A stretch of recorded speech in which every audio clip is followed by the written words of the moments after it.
আজ আপনাদের অন্যরকম একটি কোরিয়ান মুভির গল্প শোনাবো, যার শুরুটা হবে হাসি দিয়ে আর শেষটা হবে ততটাই কান্না দিয়ে। মুভির নাম হচ্ছে আই ক্যান স্পিক। আর সব থেকে বড় বিষয় হচ্ছে এটি একটি অমীমাংসিত সম্পূর্ণ সত্য ঘটনা, যে ঘটনা আপনার হৃদয়কে নাড়িয়ে দিবে। তো কথা না বাড়িয়ে চলুন মুভির মূল গল্পে যাওয়া যাক। কোরিয়ার একটি বৃষ্টি ভেজা রাত। একজন ব্যক্তি অলিতে গলিতে ঘুরে বেড়াচ্ছে আর মানুষের দরজার সামনে যেয়ে যেয়ে হিসু করছে। আর এই দৃশ্য দূর থেকে কেউ একজন লক্ষ্য রাখছিল। দৃশ্য পরিবর্তন হয়। ট্রেনের মধ্যে এই ব্যক্তির নাম হচ্ছে পার্ক মিন জে। সে আমাদের মুভির অন্যতম প্রধান চরিত্র। তার নতুন সরকারি চাকরি হয়েছে শহরের সিটি কর্পোরেশনে। আজ ছিল তার প্রথম দিন। কিন্তু পার্ক মিন জে যখন তার অফিস বিল্ডিং এর সামনে আসে, সে দেখতে পায় সেখানে কোনো মানুষ নেই। চারদিকে এক শুনশান নীরবতা। সে ঘড়ির দিকে তাকিয়ে দেখে অফিস শুরু হতে এখনো 5 মিনিট বাকি। আর ঠিক তখনই পেছন থেকে দেখা যায় সকল অফিস স্টাফ একসাথে অফিসে এসেছে। পার্ক মিন জের মূলত পাবলিক রিলেশনশিপ ডিপার্টমেন্টে চাকরি হয়েছে। এদের কাজ হচ্ছে নাগরিকদের অসুবিধাগুলো শোনা এবং সেগুলোকে সলভ করা। পার্ক মিন জে এখানে সব থেকে জুনিয়র অফিসার। সে তার অফিসের সবার সাথে পরিচিত হয়। পার্ক মিন জে ছিল খুবই গোছালো। সে খুব গোছগাছ করে তার ডেস্কে বসে। পাশে বসে থাকা সোহা নামক মেয়েটি খুব অবাক চোখে তার দিকে তাকাচ্ছিল। অফিসের মধ্যে কেউ একজন হুডি পরে ঢোকে আর সেই ব্যক্তিকে দেখা মাত্রই অফিসের সবাই যে যার কাছে বিজি হয়ে যায়। সবাই যেন এক অন্যরকম ভয় পাচ্ছে। পার্ক মিন জে কিছুই বুঝতে পারছে না। সে শুধু হা করে তাকিয়েছিল। আর এই হুডি পরা লোকটি কোনো পুরুষ নয়। ইনি হচ্ছেন আমাদের মুভির মূল চরিত্র। তাকে সবাই গবলিন রানী নামে ডাকে। আমরা তাকে দাদি বলে সম্বোধন করব। তাকে দেখে অফিস প্রধানেরও চোখ কপালে উঠে যায়। এর কারণটি একটু পরেই বুঝতে পারবেন। তিনি এসেছেন গত রাতের বিষয় নিয়ে কমপ্লেন করতে। যে লোকটি দেওয়ালে দেওয়ালে হিসু করত, তিনি দূর থেকে তার ছবিও তুলে রেখেছেন। অফিস প্রধান দাদিকে আশ্বস্ত করে, আমরা বিষয়টি দেখছি। তখন পাশে দাঁড়িয়ে থাকা লোকটি দাদিকে বলে, এটা কমপ্লেন করার কোনো বিষয় হলো? এবার দাদি ওই লোকটির উপর চড়াও হন। জিজ্ঞেস করেন, তুমি কে? লোকটি বলে, আমি ওনার বন্ধু। দাদি বলে, তোমার এখানে কি? তুমি কেন নাক গলাচ্ছ আমাদের কথার মাঝে? এদিকে পার্ক মিন জে দূর থেকে দাদির এই বিষয়গুলো রেকর্ড করছিল। দাদি যখন এটা দেখতে পায়, সে পার্ক মিন জের উপরেও খুবই ক্ষেপে যায়। সে বলে, তুমি ভিডিও কেন করছো? পার্ক মিন জে তাকে উত্তর দেয়, এটা নিয়ম। আপনি যেটা কমপ্লেন করতে এসেছেন তার এভিডেন্স রাখছি। এবার দাদি পার্ক মিন জের কাছে তার আজকের কমপ্লেন দিতে যায়। পার্ক মিন জে বলে, আপনি নিয়ম মেনে আসুন। আপনি কি টোকেন নিয়ে এসেছেন? দাদি বলে, আমার টোকেন লাগে না। পার্ক মিন জে বলে, আমি নিয়মের বাইরে কিছুই করতে পারবো না। আপনি এখন আসতে পারেন। দাদি পার্ক মিন জের উপর খুবই রাগান্বিত চোখে তাকান আর তিনি সেই অফিস থেকে বেরিয়ে যান। পরক্ষণে অফিসের বস সহ সবাই পার্ক মিন জেকে খুলে বলে যে এই দাদি হচ্ছে আমাদের অফিসের সব থেকে বড় সমস্যা। তিনি প্রত্যেকদিন অফিসে কোনো না কোনো কমপ্লেন দিতে আসেন। তিনি সারাদিন শহরে ঘুরে বেড়ান আর ছোটখাটো যে কোনো সমস্যা খুঁজে পান না কেন, তিনি সেই বিষয় নিয়ে অফিসে কমপ্লেন করেন। এই দাদি গত 30টা বছর ধরে এই অফিসে প্রায় 8000-এর উপরে কমপ্লেন করেছে। তাই অফিসের সবাই এখন দাদিকে দেখলে খুবই ভয় পায়। পরদিন দাদি সকল নিয়ম মেনেই অফিসে কমপ্লেন করতে আসেন। তিনি আজ টোকেন নাম্বার নিয়েছেন আর পার্ক মিন জের কাছে তার কমপ্লেন জমা করেন। পার্ক মিন জে দাদির কমপ্লেন নিয়ে পরে টোকেন নাম্বার ডাকতে থাকেন। দাদি বলে, ওটাও আমি। দাদি আরো একটি কমপ্লেন দেয়। তারপর আর একটা ডাকে। সেই টোকেন নাম্বারও দাদির। মূলত দাদি আগামী 50টা টোকেন নিজের করে নিয়েছেন। তিনি আজ 50টা অভিযোগ করবেন। ওখানে থাকা সবার মাথায় হাত। এখনো অনেক মানুষ অপেক্ষা করছে। কিন্তু পার্ক মিন জে খুব ধৈর্যের সাথে দাদির কমপ্লেনগুলো নিচ্ছিল। তখন পার্ক মিন জের একজন সহকারী এসে পার্ক মিন জেকে বলে, তোমাকে স্যার ভেতরে ডাকছেন। আমি দাদির সমস্যাগুলো দেখছি। বেচারা পার্ক মিন জে এই যাত্রায় বেঁচে যায়। ওই দিন রাতের বেলা দাদি তার মহল্লার এক মহিলার সাথে ঝগড়া করছিল। মহিলাটি অবৈধভাবে রাস্তা দখল করেছে আর সেই সকল প্রমাণও তার কাছে আছে। এক পর্যায়ে ওই মহিলাটিও দাদির উপর রেগে যায়। তাদের মধ্যে প্রায় হাতাহাতি শুরু হয়ে যায়। আশপাশে অনেক লোক জড়ো হয়েছে। তাদের মধ্যে একটি ছেলেও ছিল। এই ছেলেটি হচ্ছে পার্ক মিন জের ছোট ভাই ইয়ং মিন জে। দাদি তাকে যাবার আগে বলে, নুডলস এভাবে খেতে হয় না, রান্না করে খেতে হয়। ইয়ং মিন জে বাসায় ফিরে আসে। বড় ভাই পার্ক মিন জে তার জন্য খাবার নিয়ে বসেছিল।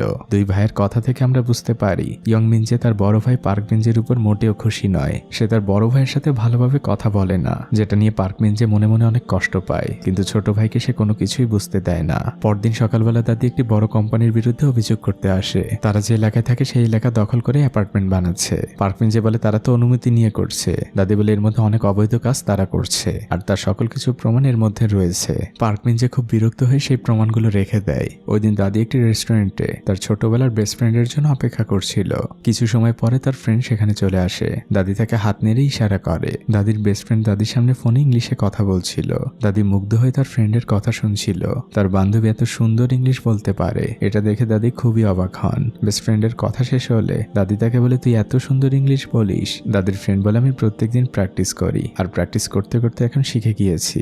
এবার দাদির ফ্রেন্ড দাদিকে জিজ্ঞেস করেন, তোর ব্যবসা কেমন চলছে? দাদি বলে, তেমন ভালো না, এখন আর আগের মতো দর্জির কাজটা করতে পারি না, কাস্টমারও অনেক কমে গিয়েছে। দাদির ফ্রেন্ড বলেন, অনেক তো কাজ করলি, চল এবার কোনো দেশ থেকে আমরা একটু ঘুরে আসি। দাদি বলে, এই বয়সে আর না। তখন দাদির ফ্রেন্ড দাদিকে আবারও জিজ্ঞেস করে, তোর ব্যবসা কেমন চলছে? দাদি বিরক্ত হয়ে বলে, তোকে তো মাত্রই বললাম যে আমার ব্যবসা ভালো চলছে না। দাদির ফ্রেন্ডকে দেখে কিছুটা অন্যরকম লাগছে। তার ফোনটা তার সামনেই বেজে চলেছে, কিন্তু দাদির ফ্রেন্ড চারপাশে তার ফোনটা খুঁজছিল।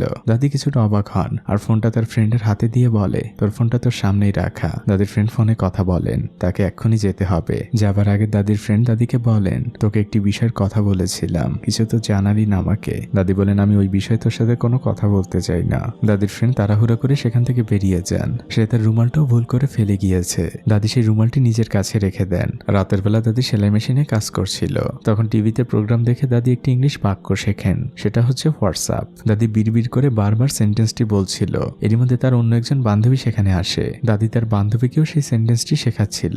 দাদির বান্ধবী চলে গেলে দাদি তার ফোনে একটি নাম্বার ডায়াল করে, আর ফোনের ওপাশ থেকে দাদিকে কেউ একজন ইংলিশে জিজ্ঞেস করে, আপনি কে বলছেন? দাদির সাথে সাথেই ফোনটা কেটে দেয়। দাদি কাকে কল দিয়েছিল তা সামনে জানতে পারবেন। পরদিন আমরা দেখতে পাই দাদি একটি স্পোকেন ইংলিশ কোচিং এ ভর্তি হয়েছেন, কিন্তু সেখানে সবাই অল্প বয়সী শিক্ষার্থী, আর সেখানে থাকা শিক্ষক খুব দ্রুত সবকিছু বোঝাচ্ছিল, যার ফলে দাদি কিছুই বুঝতে পারছিল না। সে বারবার শিক্ষককে বলছিল ধীরে বলতে। শিক্ষক কিছুটা তাচ্ছিল্যের সুরে দাদির উপরে হাসেন।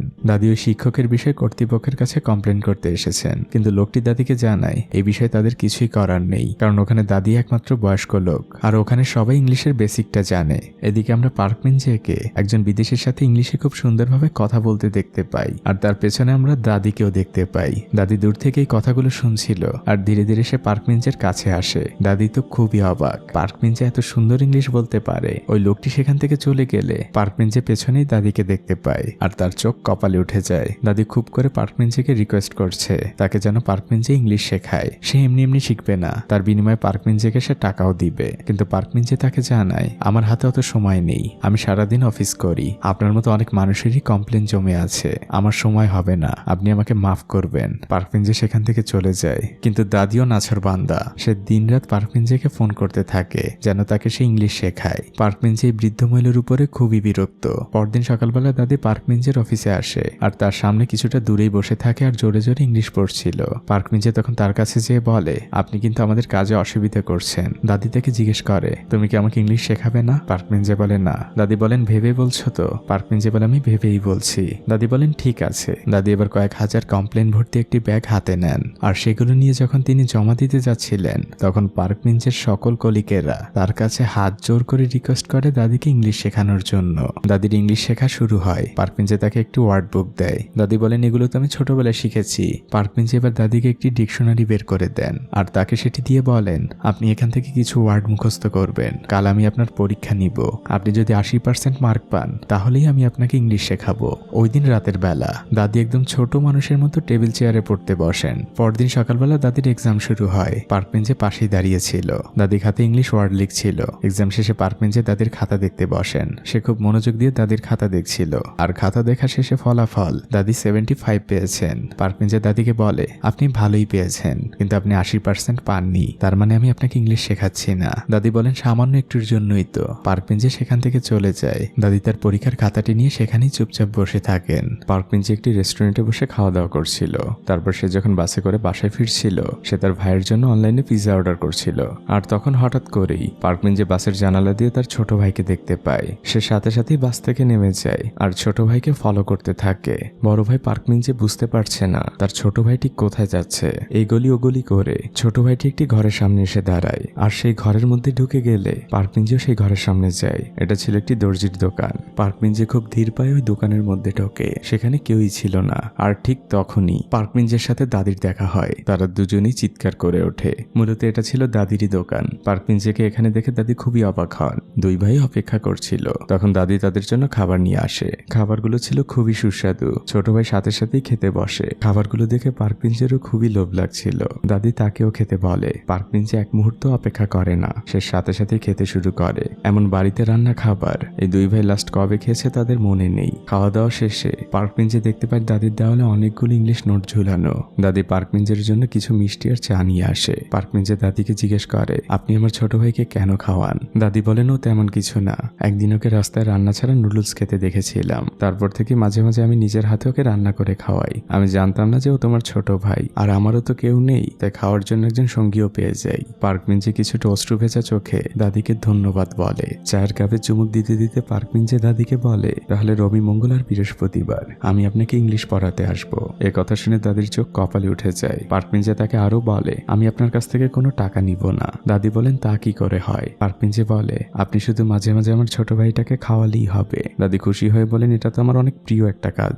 দাদি এক মুহূর্ত অপেক্ষা করেন না, সে সাথে সাথে বই আর টেবিল নিয়ে চলে আসেন আর পার্কমিঞ্জেকে বলেন, আজ মঙ্গলবার, তাহলে আজ আমার পড়ার দিন। পার্কমিঞ্জে দাদিকে পড়াতে শুরু করে। সে দাদিকে বলে, আমরা খুব ছোট আর সহজ ওয়ার্ড দিয়ে মনের ভাব প্রকাশ করতে পারি ইংলিশে। দাদি তখন বলেন, তাহলে ওই দিন কেন আমাকে কঠিন কঠিন ওয়ার্ড লিখতে দিয়েছিলে? পার্কমিঞ্জের কাছে এর কোনো উত্তর নেই, সে চুপ করেই থাকে। এবার পার্কমিঞ্জে দাদিকে প্রথম সেন্টেন্সটি শেখায়, সেটা হচ্ছে হাউ আর ইউ। দাদি লিখতে যায় খাতায়। পার্কমিঞ্জে বলে, খাতায় লেখার দরকার নেই, আপনি সেন্টেন্সটি মুখে বললে আপনার জড়তা আরো তাড়াতাড়ি কেটে যাবে। ওই দিন পড়া শেষে পার্কমিঞ্জে দাদির সাথে বসে ড্রিঙ্কস করছিল। এটা ছিল দাদিরই সেই বান্ধবীর দোকান। পার্কমিঞ্জে দাদিকে বলে, দাদি এটাও তো এক ধরনের অপরাধ, কালকে আপনি এই বিষয় নিয়েও কমপ্লেন করতে যাবেন অফিসে। দাদি চুপ করে থাকে আর সে পার্কমিঞ্জেকে বলে, তুমি এখনো বিয়ে কেন করনি? পার্কমিঞ্জে দাদিকে বলে, আপনি আমার দাদির মতোই কথা বললেন, যে কিনা মারা গিয়েছে। আসলে আমার বিয়ের সময়টা পার হয়ে গিয়েছে, এখন শুধু আমার চিন্তা আমার ছোট ভাইটাকে নিয়ে। পার্কমিঞ্জে এবার দাদিকে বলে, আপনারও তো নিশ্চয়ই আমাদের মতোই নাতি নাতনি রয়েছে। দাদি কিছুক্ষণ চুপ থেকে বলেন, আমার কোনো নাতি নাতনি নেই, এমনকি আমার কোনো সন্তানও নেই। দাদি কথাটি এড়িয়ে যান। দাদির বান্ধবীও সেখানে আসে। তারপর তারা তিনজন মিলে অনেক রাত পর্যন্ত সেখানে বসে থাকে। পরদিন পার্কমিঞ্জে সময় মতোই দাদিকে পড়াতে আসে আর সে দূর থেকে দাদিকে জিজ্ঞেস করে, হাউ আর ইউ? দাদিও হাত নেড়ে উত্তর দেয়, I am fine, and you? এভাবেই চলতে থাকে দাদির ইংলিশের প্র্যাকটিস। পার্কমিঞ্জে এখন তাকে বাস্তবিক জীবনে ইংলিশ বলা শেখাচ্ছে, কিভাবে কফি অর্ডার করতে হয়, কিভাবে মানুষের সাথে কথা বলতে হয়। পার্কমিঞ্জে প্রতিদিন তাকে নানা কাজের মধ্যে দিয়ে সেগুলো শেখাচ্ছিল আর দাদিও খুব উৎসাহ নিয়ে সেগুলো শিখছিল। দাদি এখন দর্জির কাজের সময় ইংলিশ প্র্যাকটিস করে আর সে মনে মনে পার্কমিঞ্জেকে অনেক ধন্যবাদ বলে। আজ ছিল দাদির একটি ফাইনাল টেস্ট। পার্কমিঞ্জে দাদিকে নিয়ে একটি বিদেশি বারে এসেছে, সেখানে বেশিরভাগ লোকজনই ফরেনার। পার্কমিঞ্জে দাদিকে কয়েকজন লোককে দেখায় আর দাদিকে বলে, 5 মিনিট যে আপনি ওনাদের সাথে কথা বলবেন। 5 মিনিটের কথা শুনে তো দাদির মাথায় হাত। তারপর সে সাহস নিয়ে লোকগুলোর কাছে যায় আর তাদের সাথে কথা বলার চেষ্টা করে। দাদি কোনোভাবে তাদের সাথে 5 মিনিট কথা বলে পার্কমিঞ্জের কাছে ফিরে আসে, কিন্তু পার্কমিঞ্জে এবার তাকে নতুন একটি পরীক্ষা দেয়। সে দুটো মেয়েকে দেখিয়ে বলে, ওদের সাথে আপনি যে 10 মিনিট কথা বলবেন। দাদি সাহস নিয়ে তাদের কাছে যায় আর তাদের সাথে কথা বলতে বলতে একসময় সেই কথাগুলো গল্পে পরিণত হয়। 10 মিনিট কখন পার হয়ে গিয়েছে তা তাদের মনেও নেই। পার্কমিঞ্জে মনে মনে অনেক খুশি হয়। দাদি এসে পার্কমিঞ্জেকে বলে, ইংলিশ এতটাও কঠিন না। দাদি আসলে নিজের মধ্যে আত্মবিশ্বাস ফিরে পেয়েছেন, তিনি এখন আর ইংলিশকে ভয় পান না। বার থেকে বেরিয়ে পার্কমিঞ্জে আর দাদি রাস্তা ধরে হাঁটতে থাকে। তারা একটি পার্কের বেঞ্চে এসে বসেছে। পার্কমিঞ্জে দাদিকে ইংলিশে নিজের জীবনের কষ্টগুলো বলছিল। পার্কমিঞ্জে যখন বিদেশে পড়াশোনা করত তখন তার মা মারা যায়, কিন্তু তার বাবা তাকে জানায়নি, তাই সে তার মাকে শেষবারের মতো দেখতে পারেনি। আর তখন থেকেই পার্কমিঞ্জের ছোট ভাই ভাবে তার বড় ভাই আসলে তার পরিবারের প্রতি উদাসীন। দাদি পার্কমিঞ্জের মুখের দিকে তাকিয়েছিল আর সে পার্কমিঞ্জেকে বলে, তোমার কথাগুলো শুনে খুবই খারাপ লাগলো। তখন পার্কমিঞ্জে দাদিকে জিজ্ঞেস করে, আপনি কি সবই বুঝতে পেরেছেন? দাদি পার্কমিঞ্জেকে বলে, আমি এখন ইংলিশ পুরোপুরি বুঝি। পরদিন ছিল কোরিয়ায় থ্যাঙ্কসগিভিং ডে, সেই উপলক্ষে সবকিছুই বন্ধ। দাদি বাসায় একা একা বসেই নুডলস খাচ্ছিল। ঠিক তখনই পার্কমিঞ্জে আর তার ছোট ভাই দাদির জন্য গিফট নিয়ে সেখানে হাজির হয়। দাদি তাদের স্বাগতম জানায় আর দাদি অনেক মজার মজার খাবার রান্না করে তাদের খাওয়াচ্ছিল। দাদি পার্কমিঞ্জের ছোট ভাইকে নিজ হাতেই খাইয়ে দিচ্ছিল। নিজের ছোট ভাইকে পার্কমিঞ্জের লাস্ট কবে এতটা খুশি হতে দেখেছে তাই বড় ভাইয়ের মনে নেই। পার্কমিঞ্জে অশ্রু ভেজা চোখে দাদিকে বলে, আপনাকে অনেক ধন্যবাদ। রাতের বেলা তারা তিনজন বসেছিল। তখন ছোট ভাই দাদিকে জিজ্ঞেস করে, দাদি তুমি ইংলিশ কেন শিখছো? দাদি কিছুক্ষণ চুপ থেকে বলে, আমার একটা ছোট ভাই আছে, অনেক ছোটবেলায় ও আর আমি আলাদা হয়ে যাই। ওকে আমেরিকান একটি পরিবার দত্তক নিয়ে যায়। আমার কাছে ওর ফোন নাম্বার রয়েছে, কিন্তু ও কোরিয়ান ভাষা বোঝে না। আমার খুব জানতে ইচ্ছে করে ও কেমন আছে, ওর ছেলে মেয়ে কেমন আছে, ও সুস্থ আছে কিনা। ভাইয়ের কথা মনে পড়ে দাদি বাইরে যেয়ে অনেক কাঁদছিল। পার্কমিঞ্জে ওই নাম্বারটি নিজের কাছে নিয়ে নেয়। ঘুমের মধ্যে দাদি সেই ছোটবেলার স্মৃতিগুলো স্বপ্নে দেখছিল, তার ভাইয়ের সাথে কাটানো সেই মুহূর্তগুলো। পরদিন সকালবেলা পার্কমিঞ্জে অনেক সাহস করে সেই নাম্বারে ফোন দেয়। ওপাশে থাকা লোকটি ইংলিশে বারবার বলতে থাকে, আপনি কে বলছেন? পার্কমিঞ্জে তাকে বলে, আমি আপনার বোনের ইংলিশ শিক্ষক, সে শুধুমাত্র আপনার সাথে কথা বলার জন্য ইংলিশ শিখছে। এ কথা শুনে লোকটি খুব রাগান্বিতভাবে পার্কমিঞ্জেকে বলে, আপনি ওনাকে বলে দিবেন আমি তার সাথে কথা বলতে চাই না, আর আমি তাকে বোন হিসেবেও পরিচয় দেই না, আর আপনিও দয়া করে আমাকে আর বিরক্ত করবেন না। লোকটি ফোনটি রেখে দেয়। পার্কমিঞ্জের মনটা অনেক খারাপ হয়ে যায় দাদির কথা চিন্তা করে। এদিকে দাদি তাকে ফোনে মেসেজ করে রাতে খাবার জন্য দাওয়াত দেয়। রাতের বেলা পার্কমিঞ্জ পার্কমিঞ্জে দাদির বাসায় গেলেও সে একদমই চুপচাপ বসে থাকে। আর হঠাৎই সে দাদিকে বলে, আপনার আর ইংলিশ শেখার প্রয়োজন নেই। দাদি বলে, কেন? পার্কমিঞ্জে বলে, সেটা আপনাকে জানতে হবে না, আর আমিও এখন থেকে ব্যস্ত হয়ে যাব, সামনে আমার প্রমোশনের পরীক্ষা আছে। দাদি বলে, বুঝতে পেরেছি, তোমাকে আমি টাকা দেই না দেখে তুমি আমাকে পড়াতে চাচ্ছ না। পার্কমিঞ্জে বলে, না, আমি এমনি আপনাকে আর পড়াবো না। আসলে পার্কমিঞ্জের দাদির জন্য অনেক খারাপ লাগছিল। পরদিন দাদি একটি হসপিটালে যান, সেখানে তার সেই বেস্ট ফ্রেন্ড ভর্তি ছিল। দাদিকে দেখেই তার বেস্ট ফ্রেন্ড খুবই খুশি হয়ে যায়। সে নার্সকে পরিচয় করিয়ে দেয়, এটাই হচ্ছে আমার বেস্ট ফ্রেন্ড। নার্স দাদিকে বলে, সারাদিন সে শুধু আপনার কথাই বলে। তারা দুজন গল্প করছিল। দাদির বেস্ট ফ্রেন্ড দাদিকে বলে, আমার জন্য কি হয়েছে আমি কিছুই মনে রাখতে পারছি না। দাদি তার হাতে থাকা সেই রুমালটি তার বেস্ট ফ্রেন্ডকে ফিরিয়ে দেয়, আর সে অনেক কাঁদতে থাকে আর বলতে থাকে, তুই কেন হঠাৎ করে এমন অসুস্থ হলি? দাদির বেস্ট ফ্রেন্ড তখন দাদিকে বলে, তুই আর বদলালি না, সেই ছোটবেলার মতোই শুধু কাঁদতেই পারিস, তোকে অনেক শক্ত হতে হবে, সামনে তোর অনেক দায়িত্ব।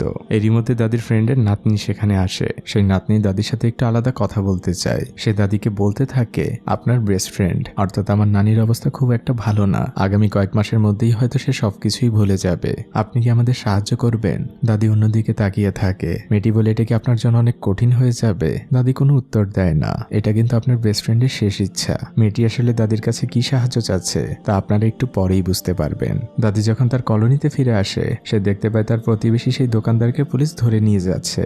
সেই দোকানদার মহিলা ভাবে দাদি হয়তো কমপ্লেন করেছে, তার কারণে পুলিশ তাকে ধরে নিয়ে যাচ্ছে। তাই সে দাদির উপরে অনেক চিল্লাচিল্লি করতে থাকে, কিন্তু দাদি তো আসলে এসবের কিছুই জানে না। পরদিন সকালবেলা দাদি সেই সিটি কর্পোরেশন অফিসে আসে। সে তার কমপ্লেনগুলোর খোঁজ নিতে এসেছিল, কিন্তু তখনই সে আড়াল থেকে শুনতে পায় গতকালকে ওই মহিলাকে আসলে এরা পরিকল্পনা করে ধরিয়েছে, কারণ বিল্ডার্স কোম্পানি মেয়রকে অনেকগুলো টাকা দিয়েছে। এটা শুনে দাদি খুবই রেগে যান। সে সাথে সাথে হেল্প ডেস্কে যেয়ে তার জমা দেওয়া সেই ফাইলগুলো ফেরত চায়, কিন্তু ওখানে থাকা মেয়েটি ভয়ে ভয়ে বলে, ফাইলগুলো কোথায় আছে তা আমি বলতে পারবো না। এটা শুনে দাদি আরো রেগে যান। তখন মেয়েটি বলে, আপনার ফাইলগুলো তো পার্কমিঞ্জের কাছে জমা দিয়েছিলেন, সে ভালো বলতে পারবে। এরই মধ্যে পার্কমিঞ্জি সেখানে চলে আসে। দাদি তাকে দেখা মাত্রই দৌড়ে তার কাছে যায়, আর দাদি তাকে বলতে থাকে, তুমি আমার সেই ফাইলগুলোকে কোথায় রেখেছো? পার্কমিঞ্জি তখন দাদিকে বলে, বিল্ডার্স কোম্পানি যা কিছুই করছে না কেন আইন মেনেই করছে, আপনার ওই প্রমাণে কিছু যায় আসে না। দাদি পার্কমিঞ্জির উপর খুব বেশি রেগে যান, আর সে বলে, তুমি কি ওই ফাইলগুলো একবারও খুলে দেখেছিলে? আমি কয়েক বছর ধরে ওদের বিরুদ্ধে প্রমাণ জোগাড় করেছি। পার্কমিঞ্জি তখন বলে, আপনার দোকানের তো কোনো সমস্যা হয়নি, তাহলে অন্যকে নিয়ে কেন আপনার মাথা ব্যথা?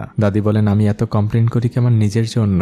আমি আমার নিজেকে নিয়ে চিন্তা করি না। ওই মহিলাটির এই দুনিয়ায় তার মা ছাড়া কেউ নেই, ওই দোকানের উপর দিয়ে তার পুরো পরিবার চলে। পার্কমিঞ্জি তখন দাদিকে বলে, আপনার এই ভালো কাজের জন্য কেউ আপনাকে হাততালি দিবে না, বরং মানুষ আপনাকে ঘৃণা করবে। আপনি নিজের কাজ নিয়ে ব্যস্ত থাকুন, অন্যের বিষয়ে নাক গলানোর দরকার নেই। এই কথা শুনে দাদি পার্কমিঞ্জিকে একটি কোষে থাপ্পড় মারে। চারদিকে একদম নীরব হয়ে যায়। সেখানে পার্কমিঞ্জির ছোট ভাইও দাঁড়িয়ে ছিল।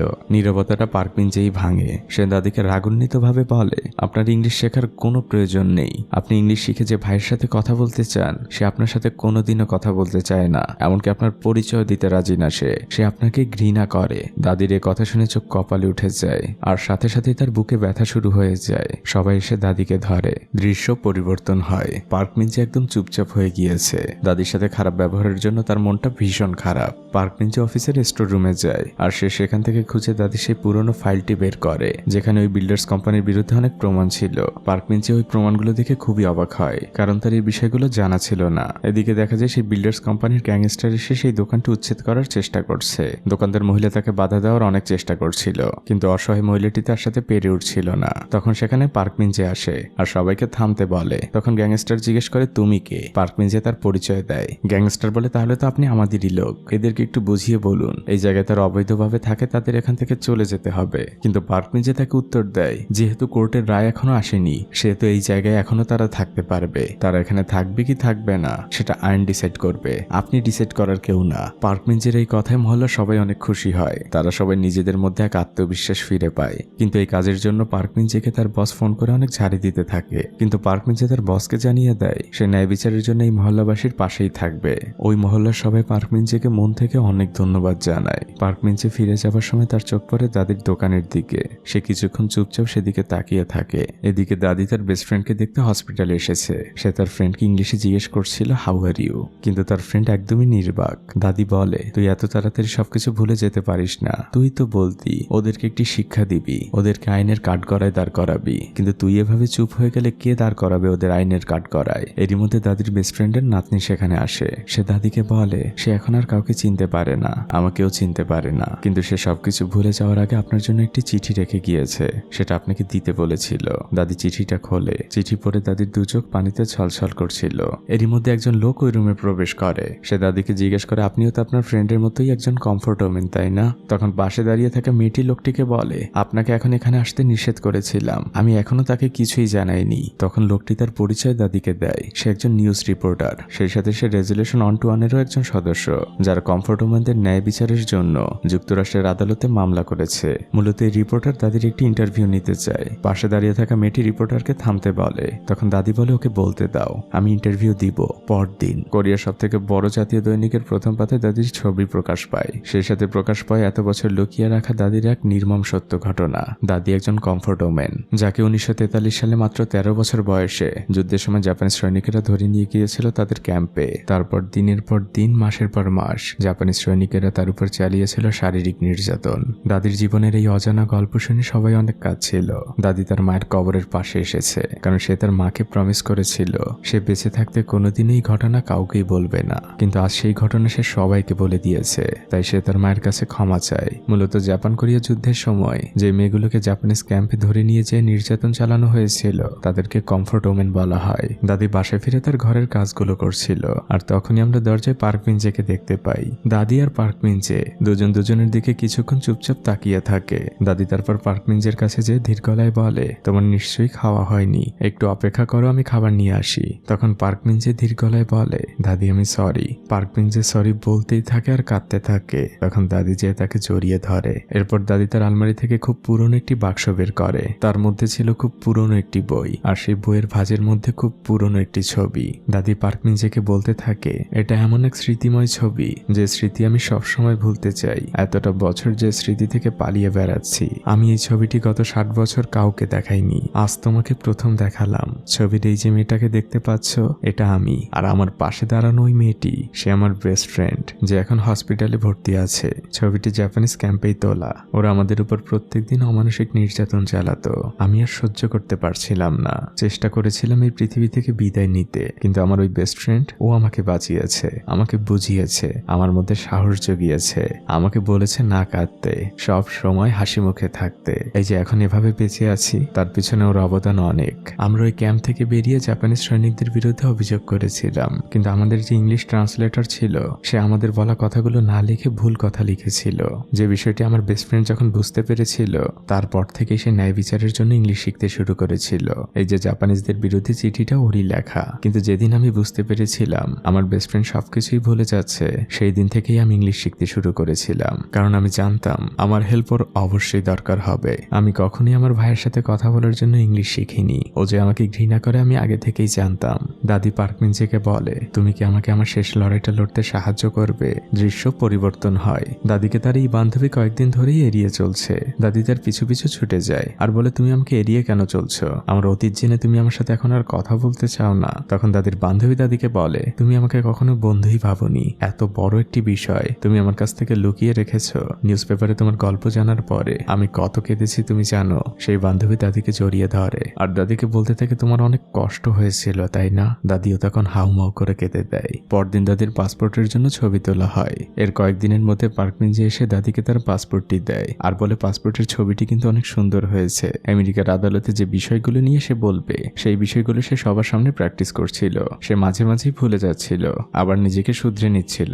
পরের দৃশ্যে দেখা যায় দাদি যখন তার দোকানের দরজাটা খুলতে যায়, তখন একটি খাম নিচে পড়ে। সেখানে সামান্য কিছু ডলার ছিল আর একটি চিঠি। এটা মূলত সেই দোকানদার মহিলা রেখেছে। সেই মহিলা চিঠিতে দাদির কাছে সরিও বলেছে, কারণ সে দাদিকে ভুল বুঝেছিল। দাদি দৌড়ে সেই মহিলার দোকানের সামনে যায়। দূর থেকে মহিলা দাদিকে দেখে মাথা নিচু করে তাকে সম্মান জানায়। দাদির আমেরিকা যাওয়া উপলক্ষে মহল্লার সবাই কোনো না কোনো গিফট পাঠিয়েছে। দাদির বান্ধবী সেগুলোই গোছগাছ করছিল। দাদি পার্ক মিনজের জন্য নিজ হাতে একটি স্যুট বানিয়েছে, কারণ আর কয়েকদিন পরে পার্ক মিনজের প্রমোশনের ইন্টারভিউ। সেখানে দাদি চায় পার্ক মিনজে এই স্যুটটা পরে যাক। দাদি পার্ক মিনজেকে স্যুটটা পরতে বলে। খুব সুন্দর মানিয়েছে পার্ক মিনজেকে। দাদি আর পার্ক মিনজে দুজনেই অনেক খুশি। এর পরের দৃশ্যটা চলে আসে আমেরিকার ওয়াশিংটন ডিসিতে। দাদি জানালা দিয়ে বাইরে দেখছিল। তখন হঠাৎই সে তার সাথে থাকা মেয়েটিকে জিজ্ঞেস করে, এখান থেকে লস অ্যাঞ্জেলেস কত দূর? মেয়েটি বলে, প্লেনে গেলে 4-5 ঘন্টা লাগবে। মেয়েটি জিজ্ঞেস করে, আপনি কি ওখানে যেতে চান? দাদি কথাটি এড়িয়ে যায়। মূলত লস অ্যাঞ্জেলেসে দাদি সেই ছোট ভাই থাকে। এদিকে পার্ক মিনজে একটি রেস্টুরেন্টে তার কলিগদের সাথে খাচ্ছিল। তখন টিভিতে দেখানো হচ্ছিল আগামীকাল আন্তর্জাতিক আদালতে রেজুলেশন 121 ফর কমফোর্ট ওমেন এর শুনানি শুরু হবে। অন্যদিকে দেখা যায় দাদি সহ সবাই খুব চিন্তিতভাবে বসে আছে। সবাই বলছে এত বড় ভুল আমরা কিভাবে করলাম। এরই মধ্যে পার্ক বেঞ্চে দাদিকে ফোন দেয়। দাদি তাকে সবকিছুই খুলে বলে। মূলত দাদি কোরিয়াতে কখনোই নিজেকে একজন কমফোর্ট ওমেন হিসেবে পরিচয় দেয়নি। তার সরকারি নথিপত্র তার কোনো নাম নেই। তার বেস্ট ফ্রেন্ড তাকে অনেকবার বলেছিল, কিন্তু সে সরকারি খাতায় নিজের নাম লেখায়নি। আর তাই দাদির নিজের দেশ কোরিয়াই এখনো তাকে কমফোর্ট ওমেন হিসেবে আন্তর্জাতিকভাবে স্বীকৃতি দেয়নি। আর সরকারিভাবে সেই স্বীকৃতি না পেলে আগামীকাল আদালতে সে কোনো বক্তব্য দিতে পারবে না। ফোন রেখে পার্ক বেঞ্চে এসে অফিসের সবাইকে জোরে ডাক দেয় আর সবার উদ্দেশ্যে বলে, আপনাদের সাহায্য আমার ভীষণ প্রয়োজন। সবাই দাদির পক্ষে গণস্বাক্ষর করতে থাকে যাতে কোরিয়া সরকার তাকে কমফোর্ট ওমেন হিসেবে স্বীকৃতি দেয়। রাস্তায় রাস্তায়ও চলতে থাকে সেই প্রচারণা। পার্ক বেঞ্চে যে মেয়রকে অনেক ভালোভাবে বুঝায়। ফাইনালি সেই গণস্বাক্ষরে মেয়রও সাইন করে আর দাদি আন্তর্জাতিকভাবে একজন কমফোর্ট ওমেন হিসেবে স্বীকৃতি পায়। পরদিন ছিল পার্ক বেঞ্চের সেই প্রমোশনের ইন্টারভিউ। সে তার পকেটে একটি কাগজ খুঁজে পায়। সেখানে দাদি লিখে রেখেছিল, ইউ ক্যান ডু ইট। ইন্টারভিউতে পার্ক বেঞ্চেকে জিজ্ঞেস করা হয়েছিল, তোমার পরিবারে কে কে রয়েছে? পার্ক বেঞ্চে বলে, আমার একটি ছোট ভাই। তারপর কিছুক্ষণ সে চুপ থেকে বলে, আর একজন দাদি। অন্যদিকে আজ দাদিকে সেই আন্তর্জাতিক আদালতের সামনে নিয়ে আসা হয়েছে। সেখানে শত শত কোরিয়ানও জমা হয়েছে। তারা সবাই একসাথে স্লোগান দিচ্ছিল, উই ওয়ান্ট জাস্টিস। আদালতে জাপান আর কোরিয়া দুই পক্ষই উপস্থিত হয়েছে। দাদি নিজ মনে মনে বলছিল, আমাকে আজ পারতেই হবে। কিছুক্ষণের মধ্যে বিচার কার্যক্রম শুরু হয়ে যায়। প্রথমে মিসেল নামক একজন কোরিয়ান কমফোর্ট ওমেন নিজের সাথে ঘটে যাওয়া ঘটনা কোর্টকে বলতে থাকে। যুদ্ধের সময় জাপানিজ সৈনিকেরা তাকে একটি রুমে আটকে রেখে 10 জন সৈন্য একসাথে তার উপর শারীরিক নির্যাতন চালিয়েছিল। তখন জাপান পক্ষের উকিল তাকে বলে, কিন্তু জাপান সরকার তো বলছে অন্য কথা। আপনারা নাকি টাকার বিনিময়ে সৈনিকদের ক্যাম্পে যেতেন।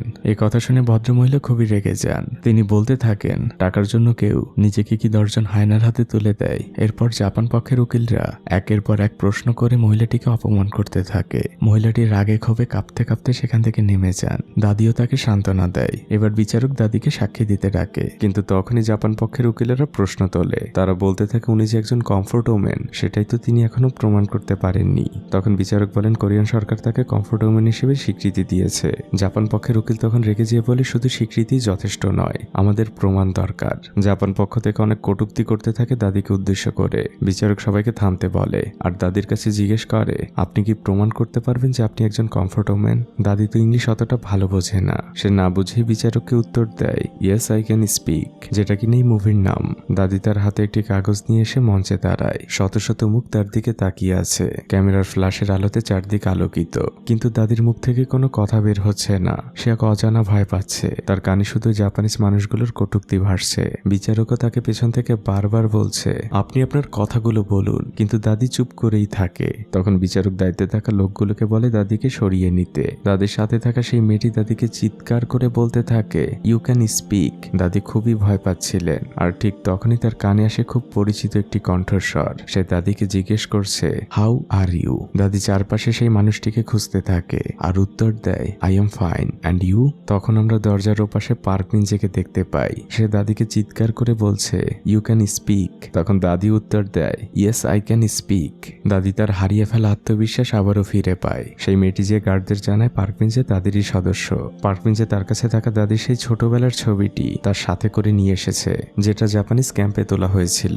মেয়েটি বিচারকের কাছে সেই ছবিটি জমা দেয়। পার্ক বেঞ্চেকে দেখে দাদি এক স্বস্তির নিঃশ্বাস ফেলেন। তারপর তিনি কিছু একটা ভেবে একটু পাশে এসে দাঁড়ান। তারপর তিনি সবার দিকে তাকিয়ে হঠাৎ করেই তার পেটের কাপড়টা উপরে তুলে ফেলেন। আর সবাই তখন ভয়ে আটকে ওঠে। দাদির পুরোটা পেট ক্ষতবিক্ষত করে দিয়েছিল জাপানিজ সৈনিকেরা। ওখানে থাকা সবাই একদম হতবাক হয়ে যায়। পার্ক বেঞ্চে তার হাতগুলোকে শক্ত করে চেপে ধরেছে। দাদি তার জায়গায় ফিরে আসেন আর তিনি সবার উদ্দেশ্যে বলতে থাকেন, জাপানিজ সৈনিকেরা এগুলো ছুরি দিয়ে খুঁচিয়ে খুঁচিয়ে করেছিল। আমার পুরো শরীর জুড়ে এমন অনেক চিহ্ন আছে। দাদি জাপান পক্ষের উকিলদের উদ্দেশ্যে বলেন, আপনারা তো আমার কাছে প্রমাণ চেয়েছিলেন, এই যে নিন প্রমাণ। আমার পুরো শরীরটাই একটা প্রমাণ। আর কত প্রমাণ লাগবে আপনাদের? আর যেন আপনারা কি বলেছিলেন, আমরা কমফোর্ট ওমেনরা টাকার জন্য জাপানিজদের কাছে গিয়েছিলাম। 1943 সালে আমার বয়স ছিল 13। যে বয়সে আমার পুতুল নিয়ে খেলার কথা, সেই বয়সে হয়তো আমার অত টাকার প্রয়োজন ছিল না, যার জন্য পুরোটা জীবন শরীরে ক্ষত বয়ে বেড়াবো। দাদির কথাগুলো শুনে হসপিটালে থাকা দাদির সেই বান্ধবীও কাঁদছিল। দাদি সবার উদ্দেশ্যে বলতে থাকে, জাপানি সৈনিকেরা যে পাপ করেছিল সেই বোঝা আমরা এখনো বয়ে বেড়াচ্ছি। আমরা কমফোর্ট ওমেনরা এখানে কোনো বিচার চাইতে আসিনি। আমরা চাই আপনাদের করা পাপের জন্য আপনারা একবার আমাদের কাছে মন থেকে সরি বলুন। অ্যাটলিস্ট আমরা আমাদের পরবর্তী প্রজন্মকে বলতে পারবো, এই পৃথিবীতে আমরা ন্যায় বিচার পেয়েছিলাম। তারা আমাদের কাছে ক্ষমা চেয়েছিল। আমাদের কমফোর্ট ওমেনদের এই চাওয়াটা কি খুব বেশি? অশ্রু ভেজা চোখে দাদি তার বক্তব্য শেষ করেন। হাততালিতে চারদিক মুখরিত। ওখান থেকে বের হবার পর জাপানিজ পক্ষের সকল উকিল দাদির কাছে এসে সরি বলে, কিন্তু জাপান সরকারের লোকজন দাদিকে দূর থেকে কটু কথা শুনিয়ে যায়। দাদি অনেক রেগে যান। পার্ক মিঞ্চে তাকে শান্ত করে। এদিকে সেই মেয়েটি এসে দাদিকে জানায়, আপনার জন্য কেউ একজন অপেক্ষা করছে। দাদি ওয়েটিং রুমে যান, আর তিনি সেখানে যেয়ে দেখতে পান তার সেই ভাই তার জন্য অপেক্ষা করছে। দাদি জিজ্ঞেস করেন, তুমি কিভাবে জানলে আমি এখানে? দাদির ভাই বলে, আমি তোমাকে পত্রিকায় দেখেছি, আর ওই যে ছেলেটা আছে না, ও প্রত্যেক দিন আমাকে ফোন করত।